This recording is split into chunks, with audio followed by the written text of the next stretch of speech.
Hello everyone, I'm your economics teacher Navdeep and we are doing chapter 10 Environment and Sustainable Development of Indian Economic Development. And we are doing topic 4 of Indian Economic Developments chapter 10. Our today's topic is state of environment in India कि India में environment की कैसे state है, कैसी condition है. तो कुछ आपको यहाँ डेटा दिया हुआ है, ये आप खुद रीड कर सकते हो. इसके अलावा इसमें आपको क्या बताया गया है कि जो नेचुरल इंडाउमेंट है, नेचुरल इंडाउमेंट का मतलब है हमारे पास कितने रिसोर्सेज हैं एट डिस्पोजल, मतलब हम कितने रिसोर्सेज हैं हमारे पास जिनको हम डिस्पोज कर सकते हैं एट प्रेजेंट. ठीक है, तो जो नेचुरल इंडाउमेंट है वो एग्रेसिवली एक्सप्लॉयट हो रहा है, मतलब हमारे पास जो रिसोर्सेज है ना डिस्पोजल के लिए वो हम ज़रूरत से ज़्यादा यूज़ कर रहे हैं. कितना ज़्यादा यूज़ कर रहे हैं कि उतनी उनकी रीजनरेशन की कैपेसिटी नहीं है जितना हम उसको यूज़ कर रहे हैं, मतलब उस रेट से वो रीजनरेट नहीं हो रही जिस रेट से हम उसको यूज़ कर रहे हैं. Second thing is production and consumption waste. जो प्रोडक्शन और कंजप्शन वेस्ट है वो इतना ज़्यादा हो रहा है कि उतनी तो हमारे इन्वायरमेंट की एब्जॉर्प्शन कैपेसिटी भी नहीं है. तो ये हमें फेस करना पड़ रहा है हमारे इंडिया में. देन जो air pollution, water pollution, sound pollution है, ये सब अपनी अलार्मिंग लिमिट्स तक पहुंच गए हैं, मतलब हद से ज़्यादा ये सारी पोल्यूशंस हो रहे हैं. ये है इन्वायरमेंट की स्टेट इंडिया में. उसके बाद है the dichotomy of environmental degradation in India. Dichotomy का यहाँ पर मतलब है कि जब आपको कोई दो चीज़ें दी हुई हैं और दोनों ही एक दूसरे से अपोजिट जा रही हैं तो उसको हम डिकोटोमी बोल देते हैं कि दोनों चीज़ें एक दूसरे के कंट्रेरी हैं, विरोध में हैं. तो यहाँ पे देखो क्या है डिकोटोमी, क्या है यहाँ, poverty induced environmental degradation and affluence induced environmental degradation.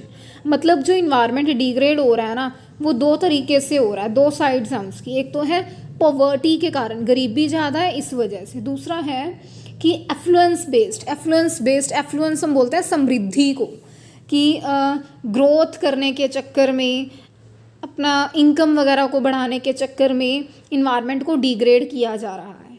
ठीक है, तो पॉवर्टी के कारण कैसे इन्वायरमेंट डिग्रेड हो रहा है, जो बैकवर्ड पीपल हैं, रूरल एरियाज़ में पुअर पीपल हैं, वो लोग एफर्ट नहीं कर पा रहे कि वो जो CNG गैस सिलेंडर्स वगैरह होते हैं, LPG वगैरह, ये सब नहीं वो अफोर्ड कर पा रहे, तो इसलिए वो ट्री फैलिंग करते हैं. ठीक है, ट्रीज़ की कटिंग करते हैं, तो जिस वजह से इन्वायरमेंट डिग्रेड होता है, डिफॉरेस्टेशन होता है.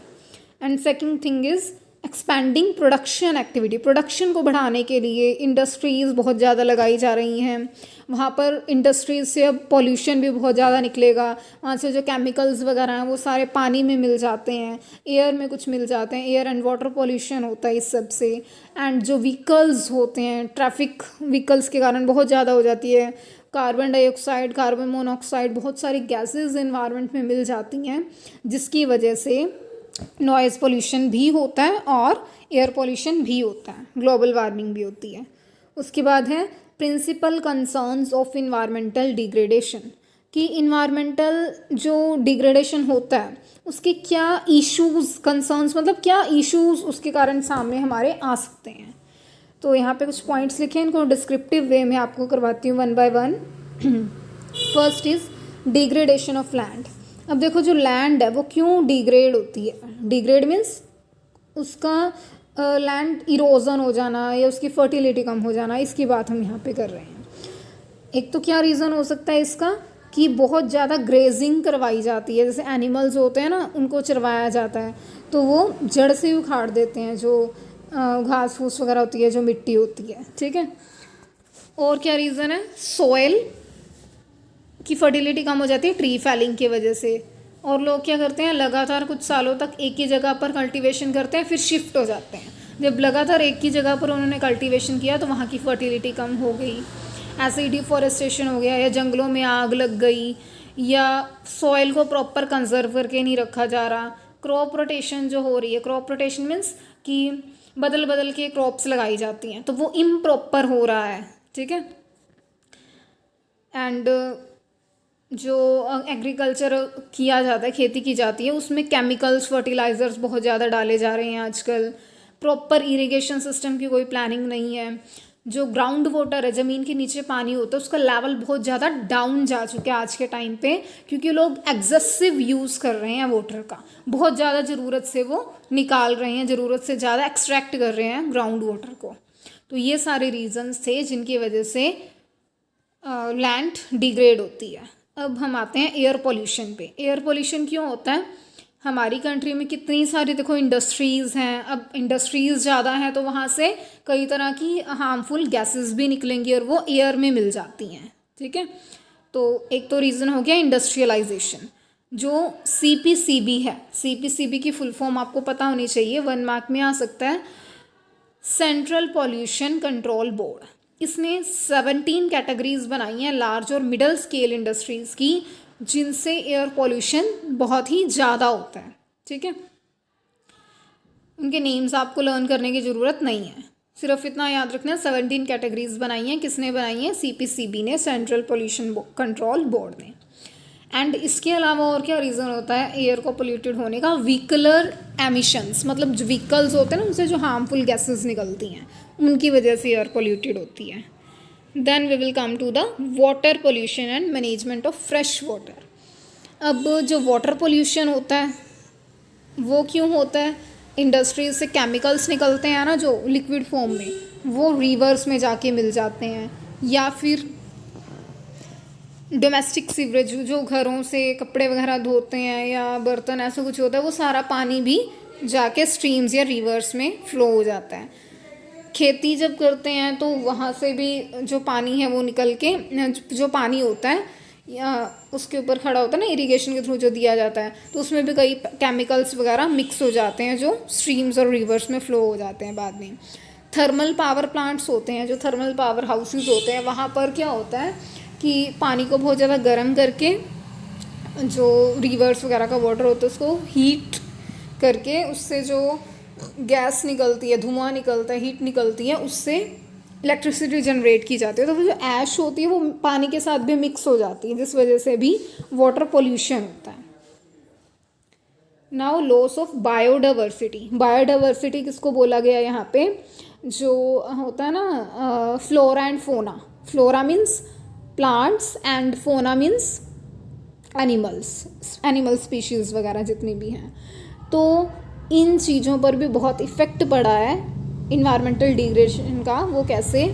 बहुत सारी स्पीशीज़ आज के टाइम में लुप्त हो गई हैं या उनके लिए खतरा बन गया बहुत सारी स्पीशीज़ के लिए, जैसे ग्लोबल वार्मिंग वगैरह ये सब कुछ आ गया ना, तो ऐसे में इनका सर्वाइव करना मुश्किल हो जाता है कुछ मामल्स वगैरह का। ठीक है, ये कुछ बर्ड स्पीशीज़ का। अब आपने देखा होगा जब कोरोना का टाइम था तो बीच में कुछ स्टार्टिंग में क्या हुआ था कि कुछ टाइम के लिए डे टाइम में इधर उधर जाना लोगों का बिल्कुल ही बंद कर दिया था ना, लोग अपने घरों में रहने लग गए थे, सारी जो जॉब्स हैं वो ऑनलाइन काम होने लग गया था, कोई ऑफिसेज वगैरह में नहीं जाता था। तो उस टाइम पे पोल्यूशन कम हो गया था क्योंकि ट्रैफिक नहीं थी, पोल्यूशन कम हो गया था। तो उसके कारण क्या हुआ था, आपने देखा होगा जो बर्ड्स हैं ना, जैसे पिकॉक वगैरह, ये सारी चीज़ें ना सड़कों पर आ गई थी क्योंकि पोल्यूशन नहीं था। तो ये जो बायोडाइवर्सिटी है इसकी जो क्वालिटी है वो इन्हांस हो गई थी। ठीक है, तो जब ये सब कुछ ज़्यादा हो गई सारा पोल्यूशन तो इनके लिए हार्म भी होगा। उसके बाद है सॉलिड वेस्ट मैनेजमेंट। जो अर्बन एरियाज़ हैं वहाँ पे इंडस्ट्रियलाइजेशन की तरफ ध्यान दिया जा रहा है, अर्बनाइजेशन की तरफ ध्यान दिया जा रहा है, डेवलपमेंट की तरफ ध्यान दिया जा रहा है, पर जो सॉलिड वेस्ट होता है ना, जैसे कुछ प्लास्टिक के फॉर्म में निकल रहा है, कुछ पेपर के फॉर्म में, कुछ ग्लास की फॉर्म में, उन सब का प्रॉपर यूटिलाइजेशन नहीं हो रहा। एक एग्जांपल के लिए अगर मैं आपको बताऊं, अगर 43 मिलियन टन इकट्ठा किया जा रहा है वेस्ट, तो उसमें से 11.9 मिलियन को ही ट्रीट किया जा रहा है। जो रिमेनिंग का है ना वो सारा ऐसे ही डंप कर दिया जाता है, फेंक दिया जाता है। ठीक है, तो ये आपके इन्वायरमेंट डिग्रेडेशन से लेके रिलेटेड इश्यूज थे। अब हम बात करते हैं चिपको मूवमेंट की। चिपको मूवमेंट क्या होता है? ये डिफॉरेस्टेशन को प्रिवेंट करने के लिए, रोकने के लिए। डिफॉरेस्टेशन क्या होता है? कटिंग ऑफ ट्रीज, इसको रोकने के लिए इसको चलाया गया था। इसमें है क्या था, दो थी देखो मूवमेंट, एक था चिपको मूवमेंट और एक था एपिको मूवमेंट। पहले चिपको मूवमेंट चला था, ये उत्तराखंड हिमालयन एरियाज़ में चला था 1973 में, एंड इसी से इन्फ्लुएंस होकर एपिको मूवमेंट चलाई गई थी, ये कर्नाटका में चलाई गई थी 1983 में। दोनों का मोटिव क्या था ये आपने याद रखना है, दोनों का मोटिव था डिफॉरेस्टेशन को रोकना। ठीक है, तो this is enough for today, thank you, keep revising.